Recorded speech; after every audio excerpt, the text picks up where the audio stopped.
नमस्कार, मैं मेघा सिंह आपके साथ। ईरान क्या बड़े युद्ध की तैयारी में जुट चुका है? क्योंकि ऐसा माना जा रहा है कि अमेरिका और इजराइल ईरान पर हमला कर सकता है, और अगर ऐसा होता है तो फिर रशिया का रुख किस तरफ होगा और पुतिन क्या अपनी दोस्ती ईरान से निभाएंगे? इस पर चर्चा करने के लिए हमारे साथ जुट चुके हैं मयंक, आपका स्वागत है। मयंक, सबसे पहला सवाल तो यही होगा कि क्या पुतिन अपनी दोस्ती है जो ईरान से निभाएंगे? देखिए, आपके सवाल का जवाब देखिए, इस समय इंटरनेशनल मीडिया में सबसे ज़्यादा चर्चा इस बात की है कि ईरान और अमेरिका के बीच युद्ध अब तय है। बस कुछ ही दिनों की बात है, अमेरिका ईरान पे ज़रूर हमला करेगा। इसके साथ जो जिस चीज़ की सबसे ज़्यादा चर्चा हो रही है वो ये कहा जा रहा है कि पुतिन का रुख ईरान को लेकर क्या होगा अगर अमेरिका हमला करता है तो। देखिए, मैं आपको एक बयान बताना चाहूँगा, ये हाल ही का बयान है जो कि पुतिन की तरफ से आया है। उन्होंने कहा है कि ईरान हमारा विश्वसनीय दोस्त है। देखिए, ये बहुत बड़ा बयान है जो कि पुतिन की तरफ से आया है। और अगर हम देखें जिस तरह से ईरान ने एक बड़े मास लेवल पे युद्ध की तैयारी शुरू कर दी है, अपनी मिसाइल्स डिप्लॉय करनी शुरू कर दी हैं, अपने जितने जंगी जहाज हैं, फाइटर प्लेन्स हैं, वो रेडी मोड में रख दिए हैं। करीब 10 कमांडर जो हैं ईरान के, वो इस पूरी प्रिपरेशन में जुटे हुए हैं। ऐसे में पुतिन का ये कहना कि ईरान हमारा विश्वसनीय दोस्त है, ये बहुत मैटर करता है। देखिए, अब इसकी वजह क्या है? इसकी वजह हमको समझना होगा कि कैसे पुतिन और खामेनेई इस पूरे इलाके में एक बड़ा गेम चेंजर इनकी दोस्ती साबित हो सकती है। देखिए, जब रूस और रशिया और यूक्रेन का जब युद्ध पीक पे था, ट्रंप के आने के पहले की बात कर रहा हूं मैं, उस समय ईरान ने रूस की बहुत मदद की। देखिए, जो इनके ड्रोन्स हैं, ईरान के जो ड्रोन्स हैं बहुत आधुनिक माने जाते हैं और बड़े एक्यूरेट होते हैं। तो जो ड्रोन्स प्रोवाइड किए ईरान ने, ये उस समय रूस की मदद की जब अमेरिका खिलाफ था, पूरा यूरोप उनके खिलाफ खड़ा हुआ था और यूक्रेन के साथ जंग हो रही थी, और ये सब देश जो है यूक्रेन को हथियार प्रोवाइड कर रहे थे। ऐसी स्थिति में ईरान वो देश था जो रूस की पुतिन की मदद के लिए सामने आया। उन्होंने उन्हें ड्रोन्स प्रोवाइड किए। इतना ही नहीं, जो ऑयल की ज़रूरत थी, टैंक्स के ऑयल्स बड़े पैमाने पर बताया जाता है कि ईरान की तरफ से ऑयल्स जो हैं वो प्रोवाइड किया गया रूस को। उसी तरह से आप देखें कि जब भी ज़रूरत इस तरह की पड़ी इंटरनेशनल स्टेज पे रूस को, तो हमेशा मदद के लिए ईरान साथ खड़ा रहा। तो देखिए, ये पुतिन के बारे में ये कहा जाता है कि पुतिन जो है वो अपनी दोस्ती हमेशा निभाते हैं। ऐसा कहा जाता है कि जब भी अगर ज़रूरत पड़ने पे किसी ने रूस की मदद की है, पुतिन की मदद की है, तो पुतिन हमेशा उसकी ईमानदारी से मदद करते हैं। तो अब देखिए जी, अगला सवाल मैं यही पूछना चाहती हूँ कि रूस अगर ईरान के साथ आ जाता है तो फिर अमेरिका को कितना बड़ा झटका लग सकता है इस चीज़? देखिए, आपको पहली कुछ बात तो समझने की ज़रूरत है कि अगर हम पिछले 3-4 महीने के जो डेवलपमेंट्स हुए ईरान और रूस के बीच में, ऐसा बताया जाता है कि जब ये ईरान ने इजराइल पर हमला किया था, जो मिसाइल अटैक हुआ था, उसके बाद ये माना जा रहा था कि हो सकता है अमेरिका या इजराइल बहुत बड़े पैमाने पर मिसाइल अटैक कर दे ईरान के ऊपर। उस समय कुछ एक्सपर्ट्स का ये मानना है कि रूस की तरफ से S-400 डिफेंस सिस्टम जो है वो ईरान को दिया गया। ये बेहद आधुनिक डिफेंस सिस्टम है जिसमें अगर किसी भी तरह की मिसाइल्स ईरान के ऊपर अगर इजराइल फायर करता है या अमेरिका फायर करता है, तो ये S-400 सिस्टम जो है उसको तबाह कर सकता है। तो ये एक बड़ा जो था रूस की तरफ से बड़ी मदद, ऐसा बताया जाता है कि ईरान की गई।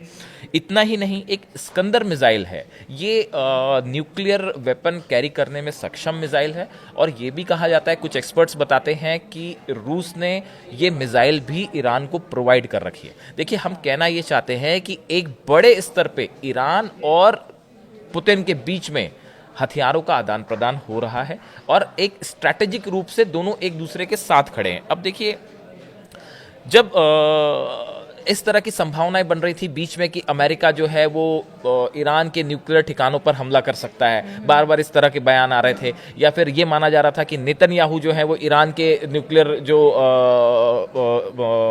ठिकाने हैं उस पर किस तरह का हमला कर सकते हैं, नतांज परमाणु सेंटर पे हमला हो सकता है, इस तरह की बातें आ रही थी। उस समय रूस की तरफ से ये बयान आया, पुतिन की तरफ से ये बयान आया कि ईरान के किसी भी परमाणु सेंटर पर हमले करने की सोचना भी मत। ये एक डायरेक्ट मैसेज था जो ईरान के फेवर में रूस ने दिया था।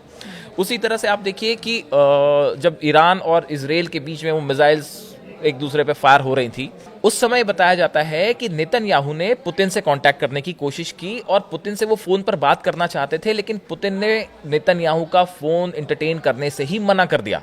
और यहां तक कि रूस की तरफ से ये भी कहा गया था, जो नेतन्याहू मदद चाहते थे कि सैटेलाइट्स जो है रूस के उसका इस्तेमाल करने की हमको मदद चाह रहे थे नेतन्याहू, तो वो रूस ने उसके लिए मना कर दिया। रूस का रशिया का स्टैंड बिल्कुल साफ है कि जब भी अगर ऐसी स्थिति बनती है कि इजराइल या ईरान का युद्ध होता है या अमेरिका, देखिए अभी पिछले कुछ समय से ट्रंप और इनकी दोस्ती की काफी चर्चाएं हैं पुतिन की, बहुत कोशिशों के बाद भी, लेकिन देखिए अभी तक यूक्रेन के साथ युद्ध रुका नहीं है।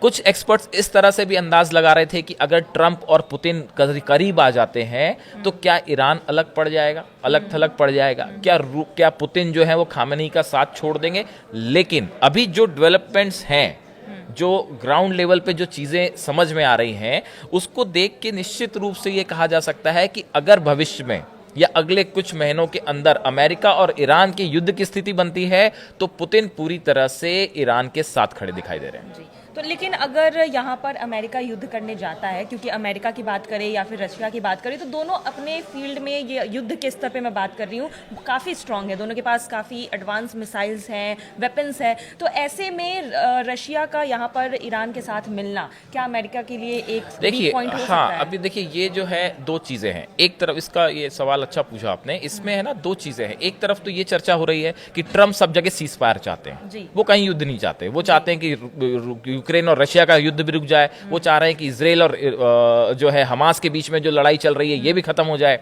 लेकिन आप देखिए सीज फायर टूट गया, हमास के साथ सीज फायर टूट गया। अगर ट्रंप चाहते, अगर दबाव डालते तो शायद सीज फायर कंटिन्यू होता। हिजबुल्लाह के साथ जो सीज फायर है वो भी टूटता दिखाई दे रहा है। लेबनान के साथ जो है इजराइल ने लेबनान में भी अटैक किए हैं, हुती एक अपनी समस्या बना ही हुआ है। तो देखिए कुछ डेवलपमेंट्स ऐसे हो रहे हैं जो इस ओर इशारा कर रहे हैं कि भाई क्या अमेरिका बड़ा अटैक करना चाह रहा है, और ईरान इसके लिए पूरी तरह से तैयार है। ईरान ये चाहता है कि किसी भी तरह से अगर हमला हो तो जवाब दिया जाए। अगर इस स्थिति में अगर किसी तरह का अटैक होता है और उसमें फिर ये सवाल है कि अब रूस की क्या भूमिका होगी, पुतिन के क्या भूमिका होगी। देखिए पुतिन की भूमिका इस मिडिल ईस्ट में ये तय कर देगी कि जीत किसकी होगी और हार किसकी होगी। देखिए पुतिन जो है, पुतिन के पास रूस के पास जितने हथियार हैं, मिसाइल्स हैं, एयर डिफेंस सिस्टम है, हथियार हैं, सब कुछ एडवांस टेक्नोलॉजीज हैं। ऐसी स्थिति में अगर ईरान के साथ खुलकर पुतिन खड़े हो जाते हैं तो इससे दो चीजें तो तय हैं। पहली बात, इजराइल और अमेरिका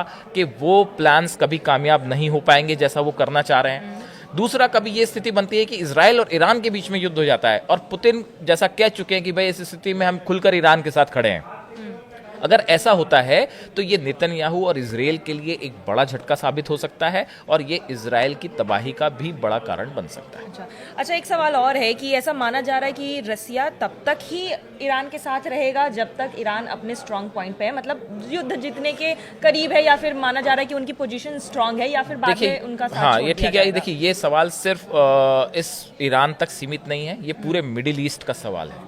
ये लड़ाई जो है कोल्ड वॉर के समय से अमेरिका और रूस के बीच में, जो रशिया के बीच में, यूएसएसआर के बीच में शुरू हुई, रूस के बीच में शुरू हुई, वो आज भी इस पूरे इलाके में एक प्रकार की हेजेमनी, पूरा कंट्रोल किसका होगा, ये वर्चस्व की लड़ाई है, जिसमें अमेरिका एक तरफ है, नेटो कंट्रीज एक तरफ है और दूसरी तरफ रूस है और ये मुस्लिम अरब कंट्रीज है। तो यहाँ पे सिर्फ ईरान का सवाल नहीं है, इस पूरे इलाके में किसी भी एक देश का दबदबा ना हो, इसके लिए बहुत जरूरी है कि रशिया और ईरान जैसे देश जो है एक काउंटर करने के लिए एक मजबूत गठबंधन बनाए रखें। मयंक, आपका सबसे पहले तो बहुत बहुत शुक्रिया इस पूरे मामले पर हमसे बातचीत करने के लिए। और जिस तरह से अभी मिडिल ईस्ट में हलचल मची हुई है, हमारी नज़रें उन पर बनी हुई है कि किस तरह से मिडिल ईस्ट में क्या जंग के ऐलान होते हैं या फिर अमेरिका का स्टैंड क्या रहता है, रशिया का इस सभी के बीच में क्या अपना स्टैंड अलग से आएगा, और अब देखना ये होगा कि मिडिल ईस्ट में क्या जंग नज़दीक है। तो इन सब पर हमारी नज़रें बनी हुई है और अब तक हम मिडिल ईस्ट और